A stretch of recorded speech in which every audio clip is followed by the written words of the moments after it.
Element होता है वो किसी भी मैटर का सबसे सिंपलेस्ट पार्ट होता है, किसी भी मैटर का सिंपलेस्ट फॉर्म होती है और उसे आप डिवाइड नहीं कर सकते two and more than simple substance में, चाहे केमिकल किसी भी केमिकल प्रोसेस से चाहे फिजिकल प्रोसेस से, बिकॉज क्योंकि it is a made of only one kind of atom, उसमें एक ही प्रकार के एटम पाए जाते हैं। तो मैं ये भी कह सकता हूं वन काइंड टाइप के जो एटम होते हैं वही मिलकर के एलिमेंट्स को फॉर्म करते हैं। जैसे मैंने आपसे कहा कि आपकी आयरन की नेल है, अब आयरन की नेल में आयरन के ही एलिमेंट होंगे और एलिमेंट जो हैं वो स्मॉलेस्ट पार्ट माइन्यूट पार्टिकल से बने होते हैं, वो आयरन के एटम होते हैं, आयरन के एटम। तो एटम, एटम से एलिमेंट और एलिमेंट से आपका कोई भी जो ऑब्जेक्ट्स या थिंग जो वस्तु है वो बनी हुई है।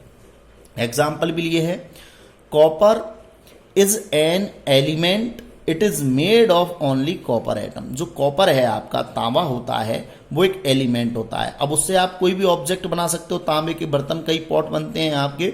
It is made of only copper atom, पर वो जो बना होता है वो किससे मिलकर बना होता है? कॉपर एटम से। मतलब एक ही तरह के कॉपर एटम मिलकर के कॉपर एलिमेंट बनाएंगे और कॉपर एलिमेंट से आप कोई भी ऑब्जेक्ट फॉर्म कर सकते हैं, तो वो कॉपर मेटल कहलाएगा आपका। Next, there are 118 element known at present. अभी तक 118 जो तत्व हैं, एलिमेंट्स है, वो ज्ञात हैं। आउट ऑफ विच 94, इनमें से 94 एलिमेंट्स ऑक्योर इन नेचर। जो 94 एलिमेंट्स हैं उनको किससे ऑक्योर किया गया है, प्राप्त किया गया है?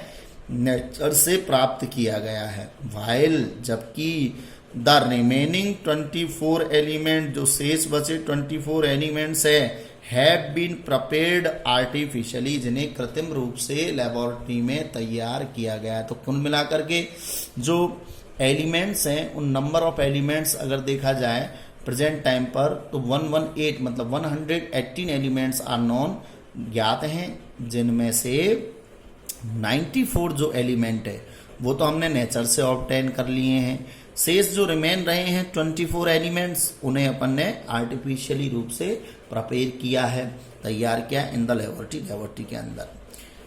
Elements can be solid, liquid और गैसेस। तो जो एलिमेंट्स होते हैं वो एलिमेंट जरूरी नहीं है एक ही फॉर्म में रहे, वो सॉलिड, लिक्विड और गैस तीनों स्टेजेस में पाए जाते हैं। अब मैं एग्जांपल भी देता हूँ, जैसे सॉलिड में है सोडियम है, आपका कार्बन है, ये सॉलिड फॉर्म में है। लिक्विड फॉर्म में कई एलिमेंट हैं, जैसे मरकरी है, ब्रोमीन है, ये लिक्विड फॉर्म में होते हैं। गैसेस फॉर्म में हाइड्रोजन है, ऑक्सीजन है, नाइट्रोजन है, कई गैसेस फॉर्म में होती हैं। तो जो एलिमेंट्स हैं वो एलिमेंट्स तीनों स्टेजेस में पाए जा सकते हैं, सॉलिड, लिक्विड एंड गैसेस।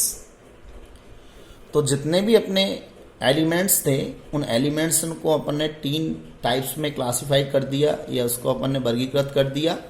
वो थे आपके metals, non metals and metalloids. Hindi में कहें तो धातु, मेटल को धातु, नॉन मेटल अधातु और मेटलॉइड्स उपधातु। तो सबसे पहले अपन मेटल्स पढ़ेंगे, property of metals.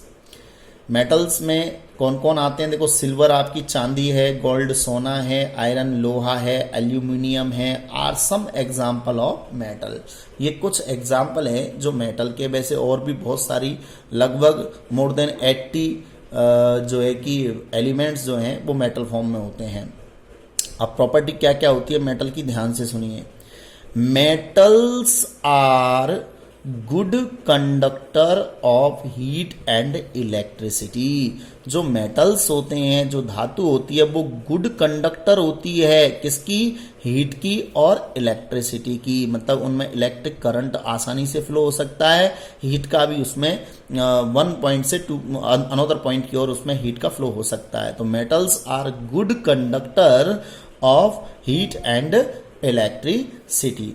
Next, freshly cut surface of metal. अगर आप किसी मेटल की सरफेस को फ्रेश कट करोगे, काटोगे, है ब्राइट साइन, वो तेजी अधिक चमकती है तेजी से चमकती है, कॉल्ड मेटेलिक लस्टर, इसे उसका धात्विक चमक भी कह सकते हैं। मेटेलिक लस्टर धात्विक चमक के नाम से भी जाना जाता है कि मेटल्स में मेटेलिक लस्टर पाई जाती है, अर्थात धात्विक चमक पाई जाती है। कोई भी मेटल है, आप उसकी सरफेस को या तो आप रब करोगे या उसको कट करोगे तो वो साइन करेगी।